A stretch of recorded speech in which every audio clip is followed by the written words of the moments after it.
Yeah, no, I love it. I love just not having working internet sometimes for no real reason because Shaw can't get their shit together. But everything's always so much better in Canada. Yeah, we just, it's not like we have a monopoly, essentially an effective monopoly on our internet services, on cell phone services, on television services.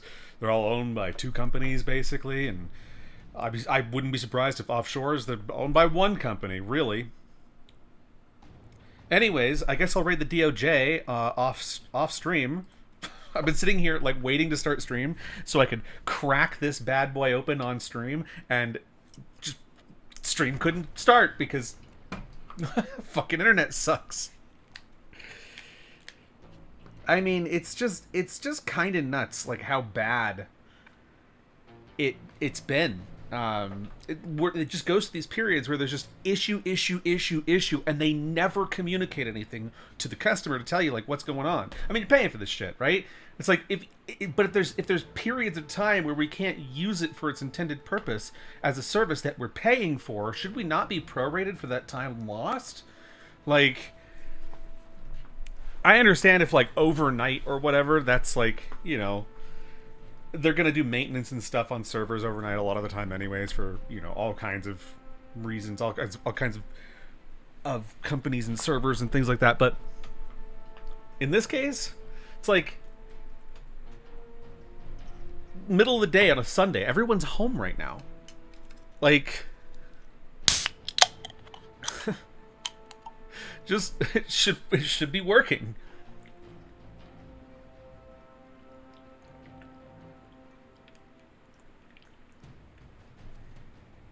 It's tasty.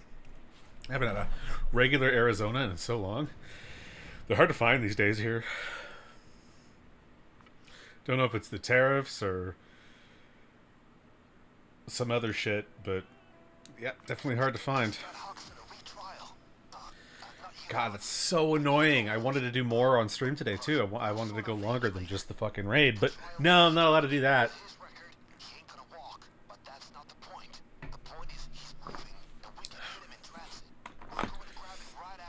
Also, no word from Cass on whether she was going to be here today or not. I don't know what she's doing, so I knew she had some plans today, but we talked a little bit this morning. But then there was no sign of her, so I was just like, well, I guess she's not going to be here. Not that it would matter, because my Discord connection's also shit with the internet being as bad as it is. It's not unusable per se, but I wouldn't stream on Discord in that case. Like, because my upload speeds are averaging around 2 to 3 megabytes per second, or megabits per second, which isn't enough to do even a single stream at HD resolution, and even worse, the ping is just all over the place, and it's weird because I can't pinpoint the cause of the issue. I mean, not that I would be able to do a ton from my end, but it's like even doing like trace routes, I can't figure it out. I mean, granted, I'm no network engineer. I don't know shit about that shit. I'm not very good at it, but yeah, doing a trace route, I'm not showing any issues with it. Like, just doing a trace route to like the Google DNS. So I don't know.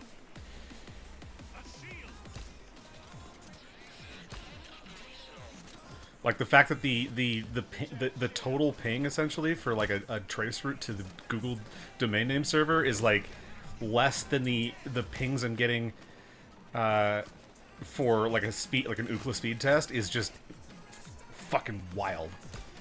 Like I don't know what's happening. So maybe trace route's not what I need to try and figure out, where the issue might be.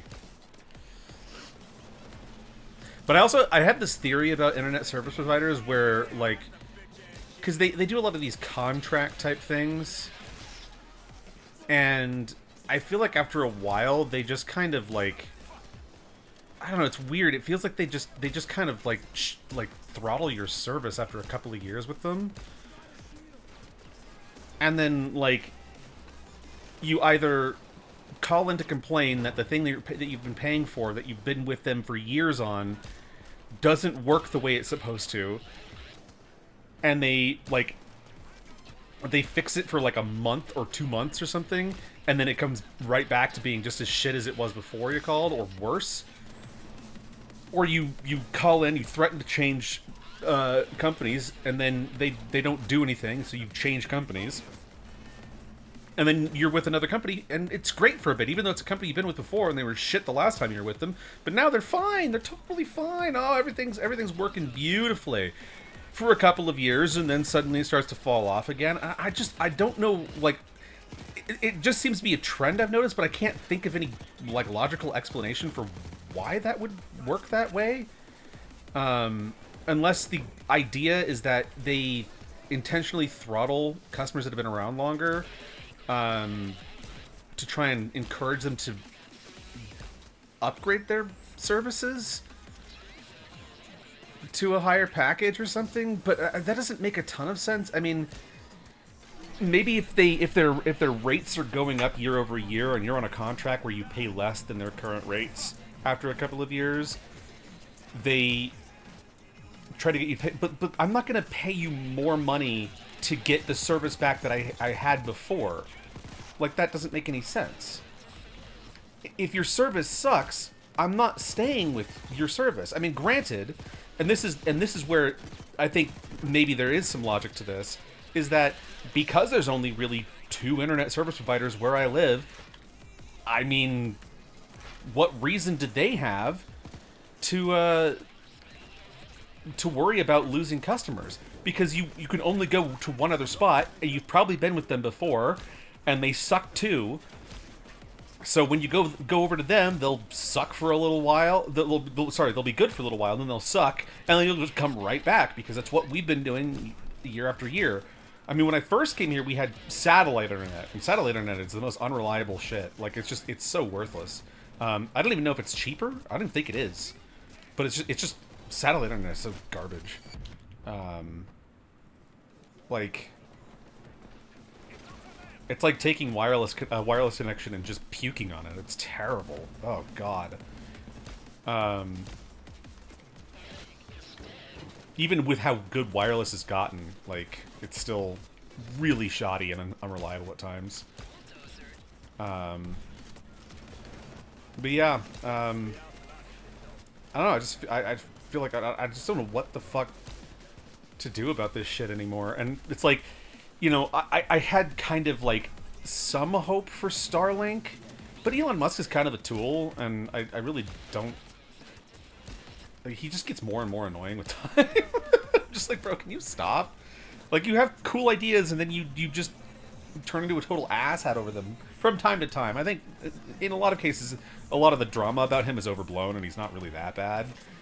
I do believe that he's generally, like, he genuinely wants to help the human race and take us to the stars and whatever, but I also feel like he's kind of up his own ass a lot. But then Starlink is also satellite internet.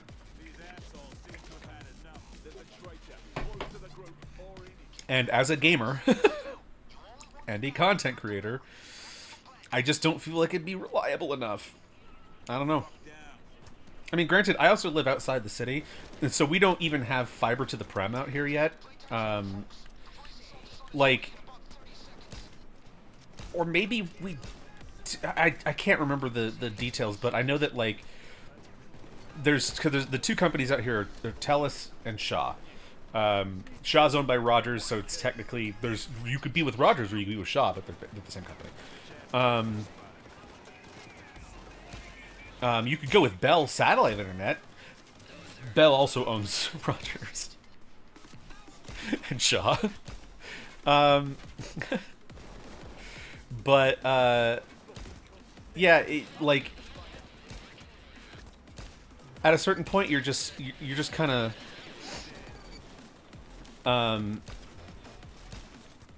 you're stuck, because I think because we were TELUS before with Shaw now, and with TELUS before, they were like promising up and down they were gonna get that fiber to the prem done out here, and it never happened.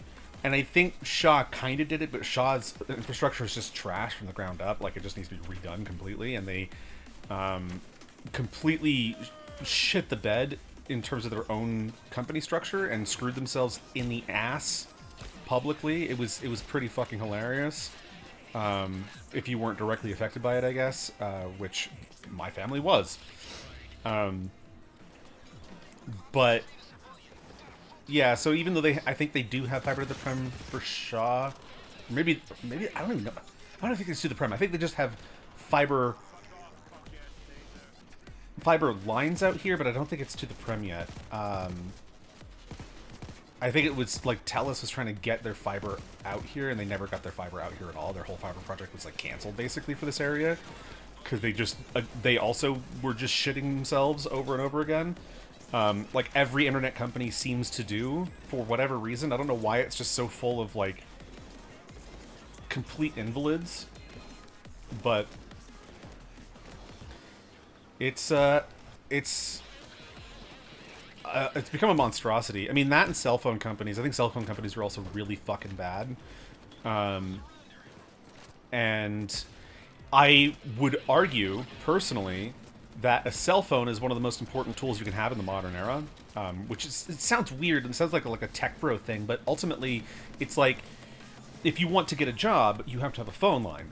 But having a landline is practically useless in the modern era.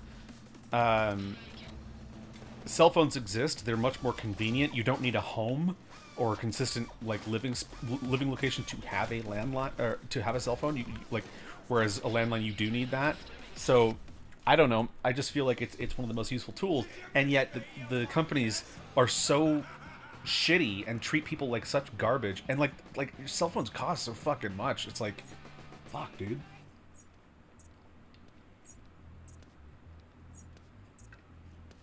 And like price-wise, I don't think the price of cell phones is reasonable at all.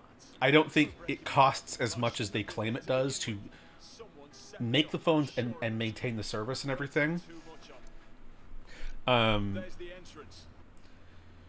they know they can get away with charging whatever they want for it because it's become such an essential component of modern day life that you can't just not buy a cell phone or not have a working cell phone.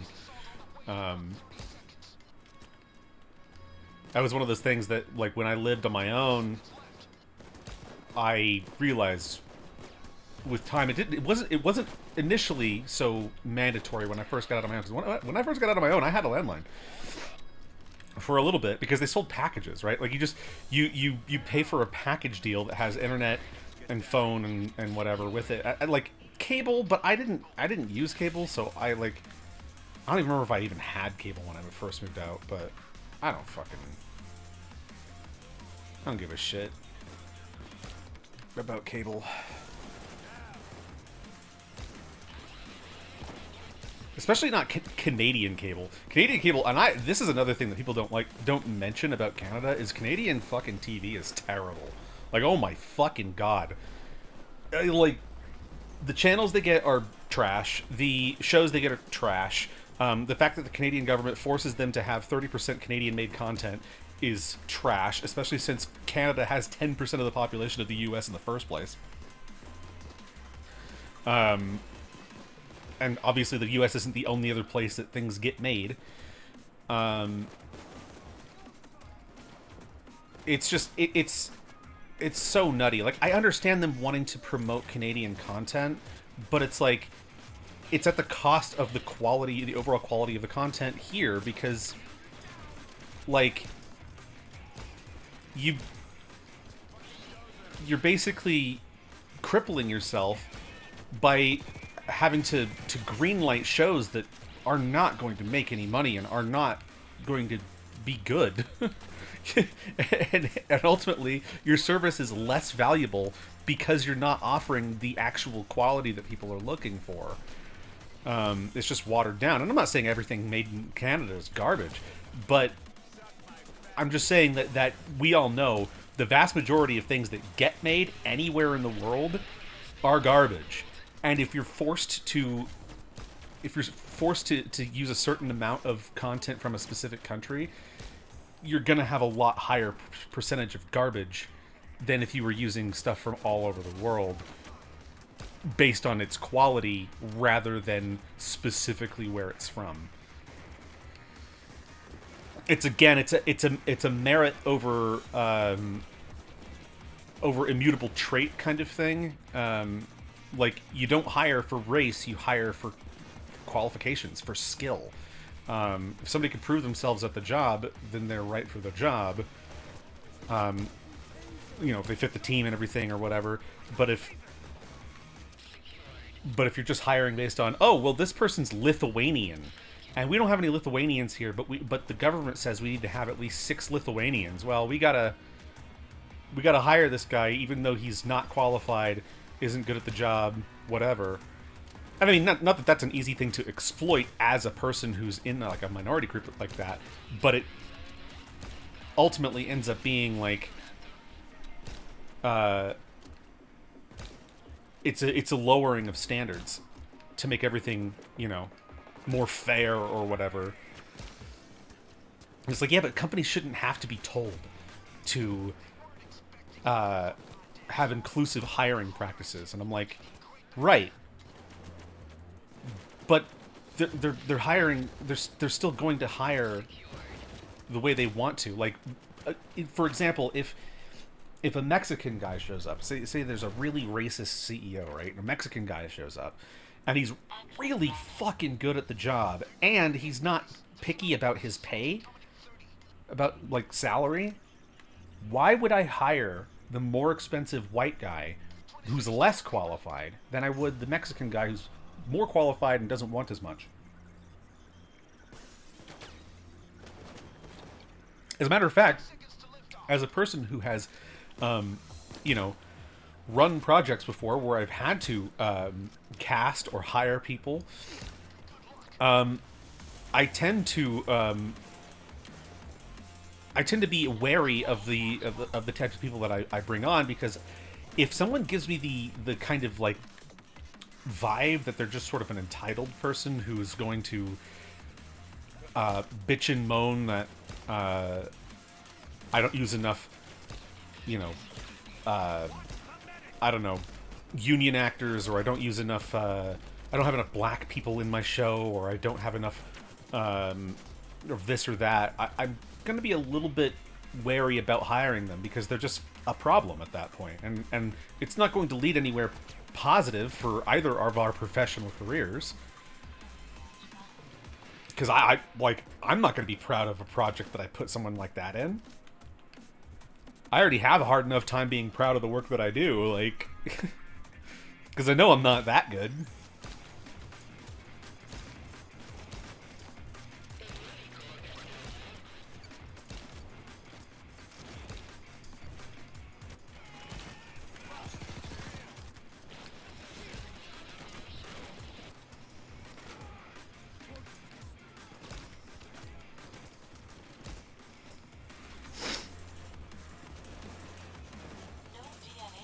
Oh my god. I get really bad luck when Cass is not here. Like yesterday when I had to search every single file thing to get the files from the archives. Oh, there's a keycard out here I should probably grab. Boop. Nope, nope, running, running. You can't get me. You can't catch me, gay thoughts. Woohoo! Haha! Center mass, for fuck's sakes. You know, it's weird that the level of difference that this heist has when you open this door in here rather than opening this one. Like, it's way easier to just be in that back room. I don't know, I feel like we were always getting, like, shot up much more when we were out in the hallway. Or out in the main room there. To grab stuff. Like, I don't know. Kind of an odd little thing.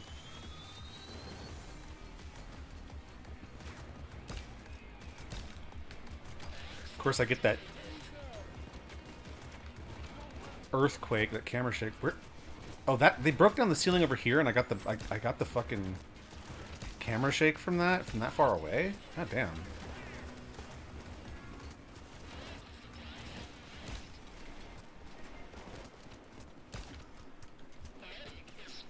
I did not hit his skull, and I'm very sad. Whoa. Oh, it's just... Okay, it's just a helmet. I thought somebody's head was clipping through the desk. I was concerned for a second. I was like, what happened to you, pal? God damn. I mean, you know, defend pedos and that's what happens, but like, damn. I will put your head through a desk. This just in. Another police assault wave coming in about 30 seconds. Cloaker non-operational. 20 seconds to go. Doctor is no longer in the house.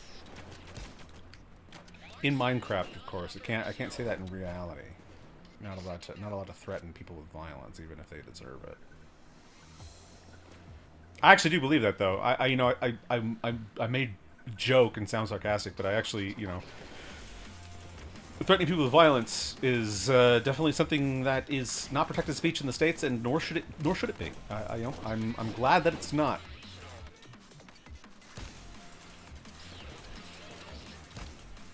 I actually really like the way that the freedom of speech shit works in the States. I think it's done very well. I wish more countries had that kind of protection.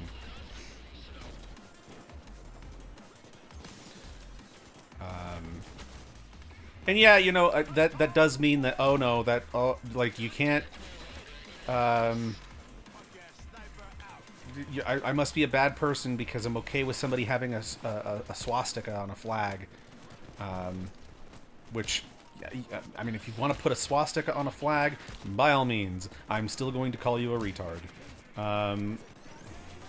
Like, because at that point, you're just telling me that you're an idiot, right? Like, and I'd rather people tell me they're idiots than me having to find out the hard way, you know, months or years into a friendship. I don't understand why that's such a difficult concept for people who are, like, anti-free speech. And they won't even call themselves anti-free speech, but they are. It's like, no, you should be forced to say the things that I want you to say. You should be forced to use the titles that I have given myself. It's like, nope. I'm gonna call you bro. I'm gonna call you man. I'm gonna call you bruh. I saw this thing too on Twitter. Apparently, Notch responded to somebody with STFU, and of course people don't like Notch, so they were going after him in the comments. I have no issue with the guy, really. I think he's fine. But by the time I saw his response to that person, I didn't. The original poster had removed their post, so I didn't know what he was even responding to. But somebody replied to me asking about it and was like, yeah, so this person apparently got a comment from a user about an app they made and like thanking them for the, like, saying how useful it was or whatever, but they ended the message with "thanks man," and it pissed this person off, so they doxed him for saying "thanks man" because it's the app developer's a woman, I guess.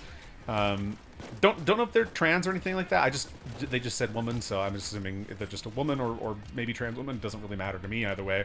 But I'm just like, you dox a guy for saying "thanks man" as like a colloquialism? Like, what the fuck is wrong with you? People are so fucking unhinged now. No wonder they deleted the post. Like, fuck. I hope that person gets dragged. Like, and I mean, when Notch comes after you and tells you to shut the fuck up, that's pretty funny.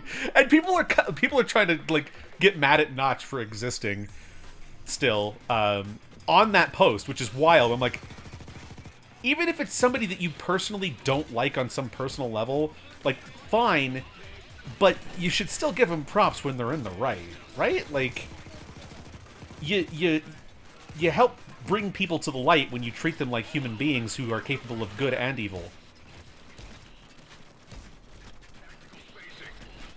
Tactical spacing. Oh my god, I just did a moist critical voice there. Now I feel like I need to make a mod that there will be accountability. makes the captain voiced like moist critical. He's pulling his cock out. It would be awesome. No turning off the stuff. I need that. Oh. So I didn't find another key card, so I'm gonna wait. Police assault on its way in 30. I think I'm not gonna use my last key card. 20 seconds. Unless I happen across another one in here, which I'm not seeing. Okay, there's a server there. I'm gonna look around really quick to see if I do find one that I might have missed, but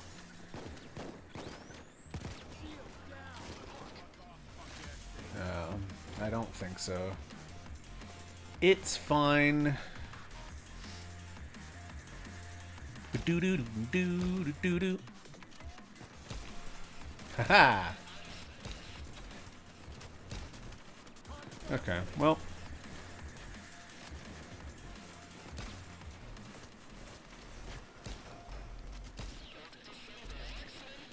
Okay. Ooh, that guy tried to dodge and failed miserably. Like me in Soulframe. By the way, I've been playing Soulframe lately. It's pretty decent. I didn't think it was going to be good, to be honest, because it's, I saw the preview, like a combat preview of it, and I was like,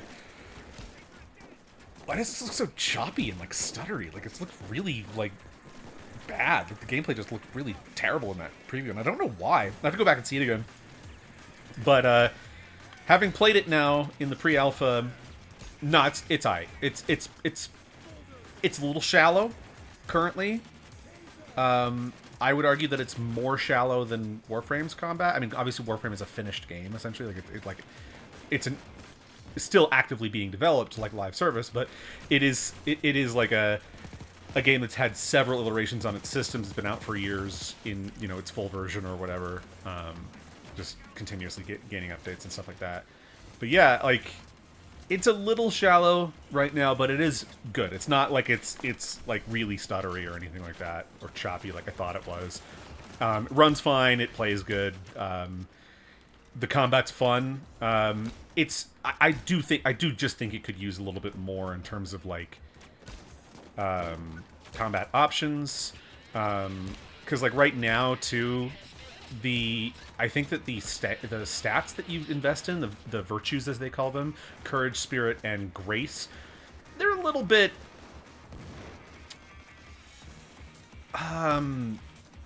ineffectual. They don't offer the player much in terms of like how they impact your actual build and gameplay. I wish they were a little bit more in depth, since there's only 3 stats to begin with. And also, it's interesting because there's I can't remember how many packs there are in the game, but the packs are basically your classes, right? So that's what determines what active abilities you have, and you level up your pass. You level up your pact like you would level up a Warframe. It goes up to level 30, but as you get levels, you gain points to spend in its like upgrade tree, which gives you like passive bonuses and stuff like that. And like, it's okay. I don't think that upgrade tree also changes up your gameplay enough to be really as potent as I would hope. And given that you only have 3 active abilities instead of 4 like you would in Warframe, is kind of odd. With like these cooldowns, which I'm glad we're not doing a resource management system. I kind of don't mind doing a cooldown system in this case, because I think it works for how the gameplay is set up. But what is actually like a little frustrating for me is that each of the pacts has a certain virtue that it's associated with, so you get a bonus to that stat, that virtue stat. So you get an increase to how much of that stat that you have, but there's only 1 for grace, while there's, I think, 2 or 3 for spirit, maybe 3 for spirit, and then the rest are courage. There's like 5 ones for courage, which is like, why are there so many courage ones? What the fuck? I get that courage is supposed to be like the damage dealing virtue, sort of. Because like the formulas are weird. Some things are scaled from courage, but other parts of the skills are like, so parts of some skills are scaled by scaled in damage by courage, and then the other part of the skill is scaled in damage by spirit. But nothing is really scaled by grace except for like AoE range, which I'm like, AoE range, what?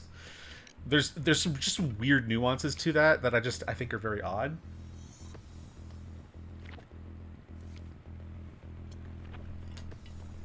But all in all, decent. I think the parry system is okay. I think it needs work because I feel like the enemies, they spend so much time attacking you with attacks that cannot be parried that parrying feels really punishing to even try to engage with. And of course, if you're a magic weapon user, you can't parry with those at all. The weapon classes, there's good weapon classes. I think they need more weapon classes, maybe. Or stances for the weapon, since it's mostly melee anyways. I don't like the bow stance. Bows are really strong. I find I started off with a bow, and I do like it, but I think that the bow, the way that you stand with the bow, it's just really like distracting. I don't like that it's, you know, he's kind of standing like really stupidly, like with the bow like out to the side in front of him. It looks really weird. Like normally you would expect a little bit of an angle or just horizontal, especially because of Warframe's animations. You would think that they would do it that way, and you don't get much of a zoom when you're over the shoulder. You don't really get to like kind of focus in on the shot a little better. And of course, like I said, with the bow upright like it is, it just feels really weird and distracting for how the game works. But overall, it's decent. I think the gameplay is solid. It needs a mount because the world is huge and it's really slow to move around. But I do think it's really good overall. I think, I like a bit of the art design. I think I want more cosmetics because I'm a fashion frame person from the day from the word go. So I'm just. But yeah, I think it actually did surprise me with how good it is for, especially a pre-alpha. It's very polished for what it is. It's got its bugs, sure. It's got some things that are clearly not finished. Like, you go into any house on the map and it's going to be empty. There's like nothing in there. There might be a fireplace, but it's built into the wall. When you're building a mesh for a house like that, you're usually going to build that into the wall mesh. You might find a bed in a house from time to time, but generally speaking, you won't find shit in there. There's nothing in any house. They're all empty, pretty much. There's a lot of buildings you can't go into that look like they're supposed to be something later on, but they're not right now. Or maybe there's like maybe they're tied to a specific thing that I haven't unlocked yet. But the hub zones are kind of cool. The factions are kind of odd because it looks like you can only be allied with one faction at a time. It's not like the factions, because it's not like they're opposing factions like the initial Warframe syndicates. They seem to be more of a, I don't know,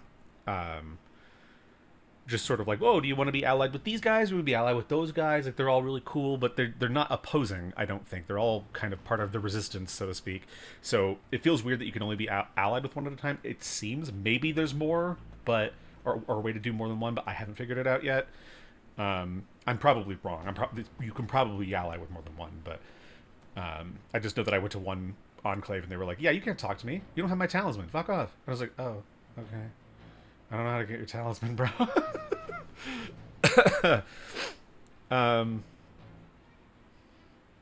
But yeah, ultimately, it's good. I think it's going to be a pretty cool project. And knowing DE, like, even though I wasn't really excited for this game because I saw the previews and thought I wasn't impressed by them. I thought it looked pretty clunky. I trust DE. DE's always done right by the community, and I think they'll really make this into something special, and it already is pretty special. So yeah, I think once it's closer to release, it'll be way more in depth and have more interesting things to do and about it. I think there's just a lot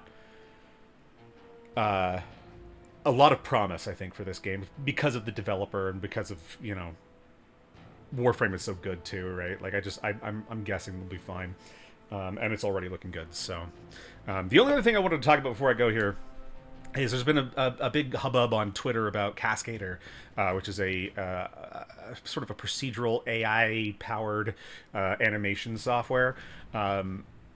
And it's kind of a unique case in AI where the company that developed this software hired their own mocap actors and used their own mocap equipment and stuff to capture their own data to train their own AI model to make an animation software that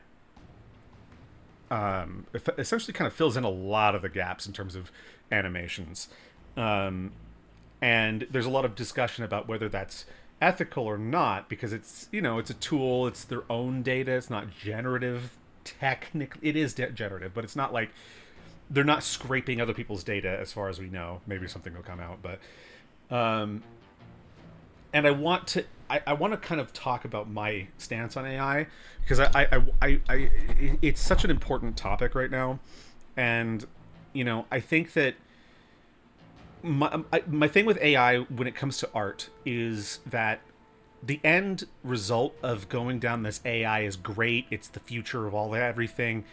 The end result of that is people just having multiple learning models conversing amongst themselves to just generate and iterate upon their own art over and over and over again, completely removing the human element until every possible combination of pixels on a screen has been done and nothing means anything anymore. And it takes the life out of the art and makes it meaningless and soulless. There will always, even if AI is allowed to exist until the end of time, there will always be a market for human-made art with no AI involvement, because that's how it works. I mean, there's no reason to own a record player, but lots of people do. I do, in fact. But you know, there's way better ways to consume music, and even as an audiophile, I don't think that records have a better audio quality than modern music does, on like digital music does. I just don't agree with that.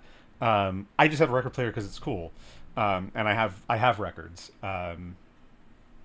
But at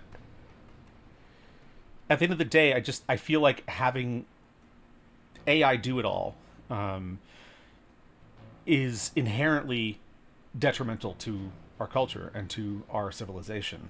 I think that destroying art's integrity, the last shred of it that exists, is it's the gateway to an apocalyptic level outbreak of nihilism over the world, because nothing would matter anymore. And maybe that sounds extreme, but it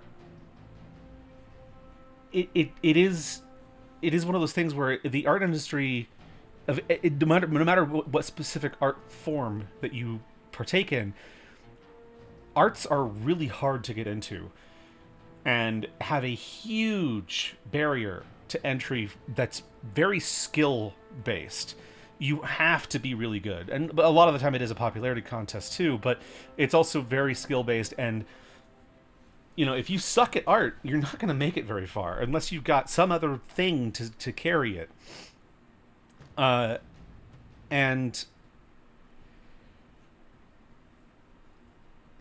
general audiences don't care, don't know the difference. But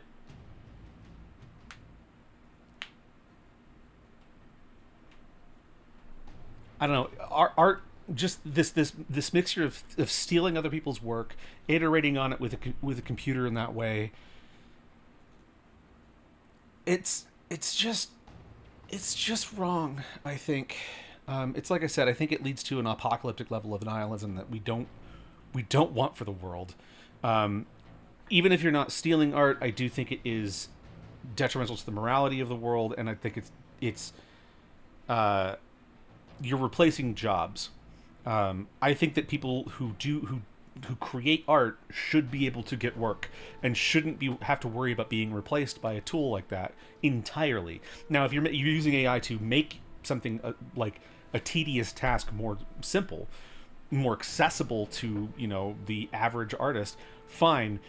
But if it's capable of completely replacing entire teams of people, I think that's a bad idea. And with Cascader, you know, people like to make the argument that, well, indie studios will be able to make this stuff. I mean, they wouldn't be able to hire they wouldn't be able to afford to hire these people in the first place, character animators, mocap actors, all that stuff, rent studios, all that. So this is really going to help those guys. And it's like, yeah, but then what incentive do they have to grow if they don't have to, if they don't have to spend money to hire more people? Why would they? And the existing big AAA studios also won't hire anybody. They'll cut entire teams. We've already had such massive amounts of layoffs in the past couple of years. Like, nobody likes that. Why? Like, the only time I like it is when it's people who are moral crusaders who are getting fired for being moral crusaders instead of game developers. Why would we want more like layoffs of talented people? Like, that's stupid. It wasn't good when Tango got fucking cut off, the rug pulled out from under them, you know, like completely cut off. That was stupid. Nobody agreed with it. So I don't think I just don't think that AI is a good choice. And I think it's pretty much just a couple of legislation steps away from being completely unprofitable. And I can't wait for that, actually. And I'll be honest, I'm kind of violently angry about AI defenders, because they don't care about the morality. They don't care about anything. They're just like, oh, but it's tech. Oh, everyone said this about synthesizers and stuff in music. They said this about computers in traditional art. All this shit, and I'm like, it's not even remotely the same. Because again, credit where it's due. I mean, they would credit artists that they sampled in music. They would, you know, a lot of people credit their inspirations for any other type of art that's out there, and any other tool that we've had in the past wasn't there to steal. And if you used tools that were there to steal, you got caught and you got destroyed for it. People don't like Amy Schumer because she stole jokes and she wasn't very funny to begin with. People didn't like her, and yet you're okay with AI just stealing people's art? What? Makes no sense. So that's my take on that. I will be back to raid the DOJ tomorrow, hopefully live. If the internet works again, we'll see. But I really appreciate you tuning in. We will see you tomorrow. Bye, everybody.